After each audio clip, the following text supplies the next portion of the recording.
Voilà.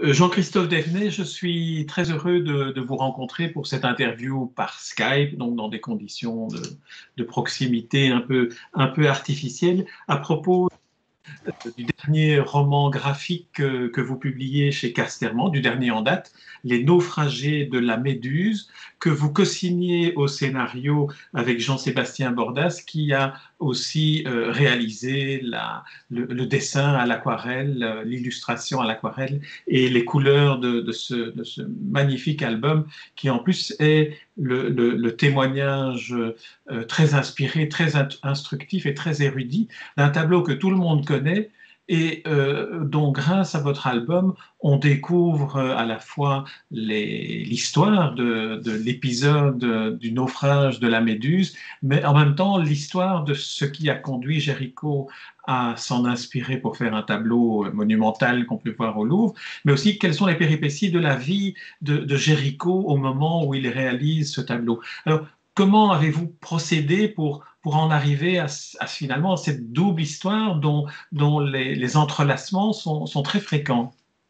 Tout à fait. Merci pour vos mots sur l'album et sur le naufrage de la Méduse. On est parti d'abord du naufrage. En fait, on est parti de l'histoire qu'on ne connaissait pas autour du tableau. C'est Jean-Sébastien Bordas donc, qui a entendu une émission historique qui racontait donc tout le background et tout ce qui s'était passé finalement autour de ce naufrage et qui avait inspiré Géricault. Et donc, dans un premier temps, on a eu envie de raconter ça. Ce qui nous intéressait, c'était principalement l'histoire du bateau et du radeau. Et puis, donc, on s'est beaucoup documenté là-dessus. On a essayé de voir à quoi ressemblait une frégate, on a commencé à essayer de développer notre vocabulaire de marine. Enfin voilà, on s'est plongé là-dedans pour essayer d'être le plus précis possible. Et au fur et à mesure que je faisais de la documentation sur cette histoire-là, Géricault est apparu doucement. C'est-à-dire que dans les bouquins d'histoire autour du naufrage, on terminait toujours un peu par quelques pages sur Géricault, sur comment il s'empare du sujet. Et puis donc, de fil en aiguille, ça m'a donné envie d'aller voir un peu plus largement là-dedans. Et c'est vrai qu'en fait, Géricault s'est imposé rapidement comme un personnage nécessaire et important pour raconter l'histoire. C'était pas juste en fait pour intégrer son histoire, qui est effectivement assez palpitante et passionnante, et c'est ça qui nous intéressait, mais c'est surtout qui nous permettait aussi finalement de raconter plus efficacement, plus justement le naufrage de la frégate. Ça vous permet aussi la biographie de Géricault à ce moment-là, ça vous permet aussi, me semble-t-il, de vous interroger aussi sur la fonction de la représentation artistique d'un événement comme celui-là. Pourquoi est-ce qu'un artiste comme Géricault s'inspire d'un fait divers? Il est vrai que c'est un fait divers qui avait beaucoup fait parler de lui et qui était très révélateur de l'état de la société à l'époque. Alors qu'en est-il? Dites-nous quelques mots sur le fait divers et la manière dont il était perçu à ce moment-là de l'histoire de France. Alors ça, c'est un fait divers qui a effectivement été un des premiers gros faits divers dans le sens moderne, parce qu'il a été déclenché par la presse, qui est quelque chose qui est en train d'apparaître de plus en plus fortement depuis la Révolution et l'Empire. Et donc là, elle va faire un peu son organe de diffusion d'actualité, et ça va énormément choquer. C'est un fait divers qui a été aussi manigancé, arrangé, puisque ça a été organisé par une partie du gouvernement monarchiste de l'époque. On avait au sein du gouvernement deux factions monarchistes qui s'opposaient. Il y avait les modérés et les ultras qui cherchaient à prendre plus de pouvoir. Et le ministre de la Marine était justement du côté des ultras. Et la partie modérée a vu, en recevant le rapport de Savigny, qui était donc médecin à bord du navire et qui a dû faire un rapport suite à tout ce qui s'est passé, en recevant ça, s'est dit que c'était une bombe à utiliser contre les ultras. Et donc, ils l'ont fait fuiter dans la presse. Savigny est un des survivants du naufrage, hein, parce qu'il faudra qu'on resitue un peu le naufrage pour ceux qui n'ont pas lu l'album encore. Donc Savigny est un des deux témoins et rescapé de cette tragédie. Complètement. Et de retour depuis le Sénégal, puisqu'il rentre en France suite à cette tragédie-là, sur le trajet retour, il rédige ce rapport très militaire, très officiel. Et c'est le ministère de la Marine qui le fait fuiter, enfin c'est les membres du gouvernement modéré qui le font fuiter pour justement déclencher ça. Donc c'est intéressant parce qu'il y a aussi un enjeu politique déjà là-dedans. Ensuite, Géricault, comme je disais, effectivement, il nous a permis de se poser toutes les questions qu'on s'est posées nous. C'est-à-dire que ce qu'il a fait finalement 200 ans avant, on a été amené à le faire. On a travaillé sur les mêmes bases, c'est-à-dire que lui a eu entre les mains le témoignage, puisque donc à partir de ce rapport militaire qu'a fait Savigny, il a été contacté par un autre survivant, Coréard, qui a dit on va faire une édition de ça, on va l'amplifier, on va faire un livre, il faut absolument qu'on témoigne de ce qui nous est arrivé. Et donc, ça a été diffusé largement suite au scandale. Et Géricault a eu ce bouquin-là. Et nous aussi, on est rentré là-dedans par ce livre-là.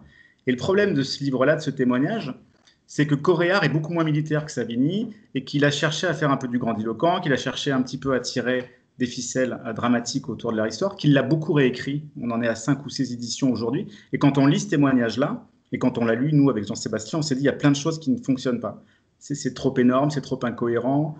Il y a des choses qu'on ne comprend pas. Pourquoi d'un coup ils se mettent à s'entretuer? Bref, on a vu toutes les lacunes qu'il y avait. Et Géricault nous a permis en fait de poser ces questions-là à travers lui, d'émettre des doutes sur la véracité de certains éléments et donc finalement d'être dans la recherche d'un témoignage le plus juste possible.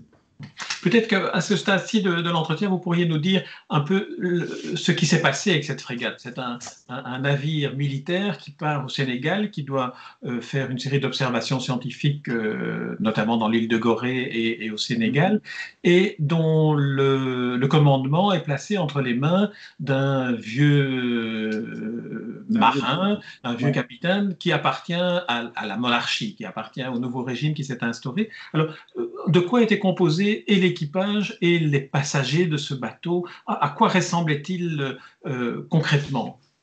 Alors, avant d'être une expédition scientifique, c'était une expédition coloniale, la Méduse, puisque c'était un convoi de 4 bateaux qui partaient pour récupérer aux mains des Anglais une colonie qui avait été donc, reprise par les Anglais durant l'Empire. Et donc, voilà, ils la restituaient à la couronne de France. Et donc, ils allaient installer une colonie au Sénégal. Sur la frégate, qui est un bateau militaire, là, on se retrouvait donc avec une situation un peu particulière, parce qu'on n'avait pas que des militaires, pas que des marins. On avait une troupe, donc des soldats, qui étaient là pour aussi mettre en place la colonie, et on avait des civils qui partaient pour s'établir, etc. Donc déjà, là, c'est une situation très particulière, parce qu'on n'a jamais, normalement, tous ces 3 types de populations dans des navires aussi restreints. Il y a tous les éléments pour bien réussir un naufrage, en fait, avec cette histoire-là. Donc, il y a des populations comme ça qui n'ont pas à se côtoyer. Au niveau des officiers, on met un noble, comme vous disiez, qui est un vieux noble et qui est un noble rentrant. Les rentrants, c'était ces personnes-là qui avaient été écartées du pouvoir, finalement, par la Révolution française, et qui, 25 ans après la Révolution, la République, l'Empire, avaient l'occasion de revenir. Et donc, lui n'en a pas manqué, sauf qu'il n'avait pas navigué depuis 25 ans. Qu'avant ça, il n'avait pas spécialement fait grand-chose non plus. Mais bon, voilà, il est noble, il a la particule, il a la carte, donc on le met à la tête du navire.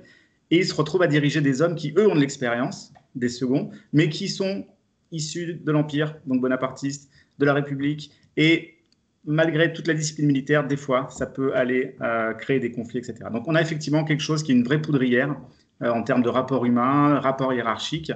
Et tout ça va conduire à un désastre assez évitable, puisqu'en fait, le bateau va s'échouer sur un banc de sable qui est connu, qui est indiqué sur les cartes. Alors, il n'est pas précisément indiqué, mais quand on est marin, normalement, on sait qu'à peu près dans cette zone-là, il faut partir à l'ouest et faire en sorte de ne pas aller se mettre sur ces bancs de sable. Le commandant Chaumaré va tout faire pour y aller, parce qu'il ne va pas écouter ses seconds, parce qu'ils ne sont pas du bon bord politique, parce qu'il va se retrouver aussi sous l'influence du futur gouverneur de la colonie, qui lui, pour le coup, est un vrai homme charismatique et qui va réussir finalement à doucement usurper, grignoter sa place et faire un peu ce qu'il veut. Et donc tout ça va amener à cet échouage tragique et qui va conduire à l'évacuation en catastrophe de plus de 170 hommes sur un radeau de fortune qui a été construit pour tenter d'abord dans un premier temps de désensabler la frégate et qu'on va abandonner en pleine mer parce que dans un premier temps, on pensait pouvoir le tirer avec un convoi de chaloupes, mais on se rend compte que ça ne marche pas. Et donc, plutôt que de risquer de retarder le convoi et d'avoir des soucis, on va l'abandonner sans aucun moyen de survie ni de navigation. Oui, et on découvre, enfin, sauf pour les marins qui s'en doutaient, on découvre que abandonner ainsi le radeau de la Méduse, ça voulait dire condamner à une mort certaine, ou en tout cas à une dérive pendant des jours et des jours, puisqu'il n'y a aucun moyen de gouverner, de contrôler la direction d'un radeau. Alors j'aimerais... D'ailleurs, il n'y avait quasiment aucun marin sur ce radeau. C'est-à-dire qu'eux ont senti le coup, savaient très bien que ce n'était pas là où il fallait aller. Ils se sont retrouvés sur les chaloupes, ou même certains sont restés à bord de la frégate, qui comble l'histoire, on ne le montre pas, mais elle n'a jamais coulé. C'est-à-dire qu'elle est restée échouée, on a retrouvé des survivants 2 mois après. Bref. Ouais. Oui, vous l'indiquez dans le petit dossier qui conclut l'album, qu'en plus on a retrouvé 3 survivants dans la coque du navire, qui était de la frégate, qui finalement s'est maintenu. Alors j'aimerais qu'on évoque aussi la manière dont vous avez mené, votre enquête à vous, qui est effectivement très similaire à celle que Géricault a menée, qui fait cette trame de scénario qui est tout à fait intéressante des deux points de vue, des points de vue de ce qu'on peut lire sur cette expédition et du point de vue des questionnements que se pose un artiste comme Géricault au moment où on le voit petit à petit concevoir son œuvre. Il dit à un moment donné, je ne sais pas encore, après toute mon enquête, quel est le moment dont je vais faire le tableau. Et c'est vrai qu'il y a un questionnement d'artiste qui est ancré dans l'histoire d'un fait divers, qui en plus s'est déroulé 2 ou 3 ans avant le moment où il commence son tableau. Alors, vous, comment avez-vous je dirais, travailler le matériau documentaire. Vous remerciez dans l'album le musée de la marine de Rochefort, et en particulier Bruno Chenick et Denis Rolland. On voit qu'existe, et ça on le voit aussi hein, quand on termine la lecture de l'album, la maquette reconstituée du radeau. Alors vous, comment avez-vous procédé, vous, pour raconter l'histoire de l'histoire de ce tableau? On a d'abord pioché dans les livres, effectivement, faits par des historiens. Tout d'abord, comme je le disais tout à l'heure, on a commencé par le livre de base, Le témoignage des survivants. Puis ensuite, on est allé voir des livres d'historiens, parce qu'il y a énormément de choses qui ont été faites autour du radeau de la Méduse. Il y a notamment une Bible, quasiment, qui s'appelle Paroles de naufragés, par Michel Agnier, qui est un gros livre de près de 400 pages, et qui retrace quasiment heure par heure tout ce qui se passe sur le bateau, puis sur le radeau. Donc c'est un gros travail de synthèse qui nous a beaucoup aidé. Et puis finalement, on a eu la chance assez incroyable de découvrir que le musée de marine de Rochefort venait juste de faire une réplique grandeur nature du radeau, d'après les plans qui en avaient été donnés par Coréard notamment. Et autre chance incroyable, il se trouve que ce Denis Rolland, donc, qui était conservateur du musée de la marine à l'époque, se trouve être aussi scénariste de bande dessinée et avait travaillé avec un ami dessinateur à moi, Jérôme Jouvray, sur une série d'albums. Et donc, j'ai pu avoir son contact et on s'est retrouvés comme ça à aller le voir à Rochefort. Et il nous a ouvert les portes de son musée avec une générosité immense. Donc, non content de nous proposer une maquette géante du radeau, ce qui est vraiment parfait quand on est dessinateur ou quand on cherche à se mettre in vivo dans un sujet. Il nous a permis également d'avoir accès à plein d'éléments du musée de la marine. On a pu aller voir les documents originaux au service historique de la Défense. On a eu alors il n'y a plus le journal de bord de la frégate qui a été perdu, mais on a eu les journaux de bord des autres navires. On a eu ce qu'on appelle le rôle d'équipage. Le rôle d'équipage, c'est le tableau qui note toutes les entrées, toutes les personnes qui montent sur le navire, leur âge, leur fonction, comment elles en sortent. On a pu avoir également les archives du procès dont on parle, que Géricault cherche à consulter. Ce qui est un élément de fiction. On ne sait pas si Géricault a fait ça. Par contre, nous, on l'a fait. C'est-à-dire qu'on a eu cette occasion-là, on a eu les archives du procès entre les mains, c'est l'original, donc on a lu tout ça. Et donc tout ça a évidemment permis de faire un vrai travail d'historien à notre humble échelle, mais de se nourrir vraiment pour le projet. Et puis de réaliser aussi à quel point il ne fallait pas faire n'importe quoi avec cette histoire. C'est-à-dire qu'on parlait de l'histoire de personnes qui avaient vraiment existé, qui sont mortes dans des conditions atroces. On s'est notamment retrouvé avec la veste de Coudin entre les mains. Donc Coudin, c'est le jeune officier qui a la patte cassée qu'on met sur le radeau, et qui y va parce qu'il se dit qu'il doit tenir son rang, mais en fait qui n'aurait même jamais dû prendre la mer en fait puisqu'il était blessé. Et on a eu sa veste entre les mains qui est au musée de la marine. Et, tout ça fait que voilà, on se retrouve à un moment impliqué au-delà de la pure histoire. Il y a quelque chose de plus émotionnel et direct qui se crée. Alors, en travaillant ce scénario, vous-même qui êtes professeur de scénario à Lyon et animateur de cette association, l'épicerie séquentielle que j'ai découverte, est-ce que la manière de raconter cette histoire vous a révélé certains éléments de la construction d'un scénario, de possibilités nouvelles de composer un scénario à partir de deux histoires on ne parle pas de l'histoire de Géricault, je laisserai au lecteur le soin de découvrir les péripéties de sa vie privée qui sont évoquées ici. Mais est-ce que le fait de travailler sur un album, un roman graphique qui raconte la genèse finalement d'un autre roman graphique qui est ce tableau de Géricault, est-ce que ça nourrit non seulement le métier de scénariste, mais l'approche que vous avez, vous, de ce qu'est un scénario d'une bande dessinée? Oui, je pense que tout projet, en tout cas, je cherche à faire en sorte que tout projet sur lequel je travaille me permette de me questionner, de me poser des limites ou des contraintes. Là, je crois que j'en avais vraiment deux. Il y en avait une, d'abord, c'était l'aspect historique. J'avoue qui me faisait un peu peur au départ, parce que j'avais jamais vraiment travaillé sur des choses qui devaient être ancrées précisément dans une époque. Et je craignais justement de me perdre trop dans comment on les fait parler, comment on les habille, comment doit être le décor, comment on se comporte, etc. Et puis finalement, ben, la leçon que j'ai tirée de ça, c'est qu'il faut avant tout parler de choses humaines, et qu'à partir du moment où les personnages sont cohérents et vivent des choses humaines fortes, émotionnelles, et dans lesquelles on se retrouve, on va croire à tout ce qui est autour. Alors évidemment, on a fait attention à la documentation, à tout ça, mais voilà, si à partir du moment où les humains sont vrais, les personnages sont vrais, tout le reste va exister avec force. Et ça marche finalement pour l'historique ou pour les sagas de science-fiction. Si on croit aux personnages, on va croire à tout ce qu'il y a autour. Et l'autre élément, ça a été effectivement de se jouer avec ce principe du récit entrecroisé. C'est-à-dire que vraiment, dans un premier temps, on n'était pas parti dans l'idée de faire une construction scénaristique un peu compliquée comme ça. Mais finalement, le fait d'alterner un moment sur le bateau, un moment avec Jericho, et donc d'être dans une chronologie qui passe son temps à faire des allers-retours, ça aurait pu paraître fastidieux, mais moi, ça m'a libéré sur plein de choses et ça m'a surtout permis d'utiliser ce que fait au mieux la BD, c'est-à-dire l'ellipse. Et en passant comme ça d'une scène à l'autre, d'un récit à l'autre, ça permettait finalement de suggérer énormément de choses, de faire disparaître dans l'ellipse des moments peut-être parfois trop durs ou trop cruels, de faire dire à Jericho des choses qu'on ne voulait pas montrer, ou au contraire de faire un contraste entre ce qui se passe sur le radeau et ce qu'en pense Jericho. Enfin voilà, tout ça a permis vraiment de jouer sur ces éléments-là, quoi. Vous évoquez aussi dans le roman graphique, vous évoquez aussi la technique de Jericho, son souci d'aller chercher, par exemple, en ayant des cadavres, d'aller chercher la teinte de couleur exacte qui lui permettra de restituer ce qu'est la texture de la chair humaine et la couleur. Il y a là tout un travail de documentaire que vous nous donnez à voir sur le travail de Jericho qui est tout à fait passionnant. On réalise vraiment ce rêve d'être une sorte de petite souris dans l'atelier de Jericho et de le voir en train de travailler. C'est tout à fait extraordinaire.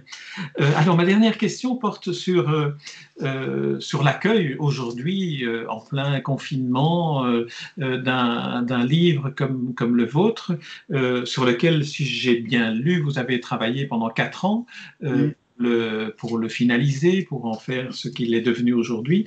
Il y a 4 ans, c'était le monde d'hier. Aujourd'hui, c'est un monde de confinement où les antagonismes que l'on voit apparaître sur le radeau et sur le bateau, la fracture sociale, l'accès de certains à la survie et d'autres à l'expulsion.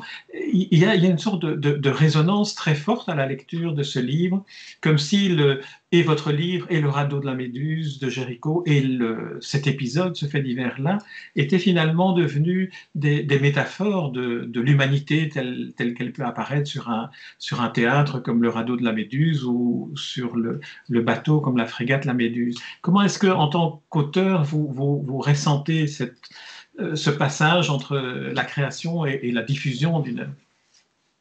Je pense déjà que là, effectivement, la toile de Jericho est universelle et intemporelle aussi parce que, au-delà de ce fait divers-là, elle saisit quelque chose de l'ordre de la condition humaine, dans comment on survit ensemble ou pas, comment on attend l'espoir au loin, est-ce qu'il viendra un jour. Enfin, il y a quelque chose de profondément intemporel là-dedans et effectivement, on retrouve ça aujourd'hui. C'est toujours un moment effectivement étrange, le moment où le livre apparaît, sort enfin, là j'ai envie de dire, parce que c'est vrai que voilà, entre le temps de réalisation, le temps de confinement en plus qui a retardé tout ça, ben voilà, il se met à exister, à vivre par lui-même. S'il y a de nouvelles thématiques qui viennent en résonance, tant mieux. C'est vrai qu'évidemment, on n'a absolument pas imaginé un confinement comme la plupart de l'humanité. Il y a encore 3 mois, on ne pouvait pas imaginer que 3 milliards de personnes se retrouveraient chez elles en même temps sans sortir, quelque chose de complètement fou. Mais oui, je ne sais pas trop quoi vous dire en fait. Non, vous avez répondu. Ouais. Non, mais oui, allez-y. Ouais. Non, très bien, je voulais conclure cet entretien en vous remerciant, Jean-Christophe Devenay, et en remerciant par procuration Jean-Sébastien Bordas qui a signé avec vous le scénario et qui a réalisé les dessins et les couleurs de cet album dont je rappelle le titre, Les naufragés de la Méduse, paru chez Casterman, et que je recommande à tous ceux qui nous écoutent et qui peut-être nous verront dans cet entretien Skype je leur recommande de s'y plonger toutes affaires cessantes. C'est vraiment un émerveillement à la fois esthétique et en plus moral, éthique. C'est une vraie histoire qui nous touche et qui a, comme nous le disions, des échos aujourd'hui qui sont retentissants. Merci Jean-Christophe Devenay pour cet entretien et au plaisir de vous voir peut-être en vrai un jour. Oui, j'espère bien effectivement qu'on pourra avoir l'occasion de se croiser. Mais en tout cas, merci beaucoup et merci beaucoup pour vos mots sur l'album. Merci beaucoup, à très bientôt alors.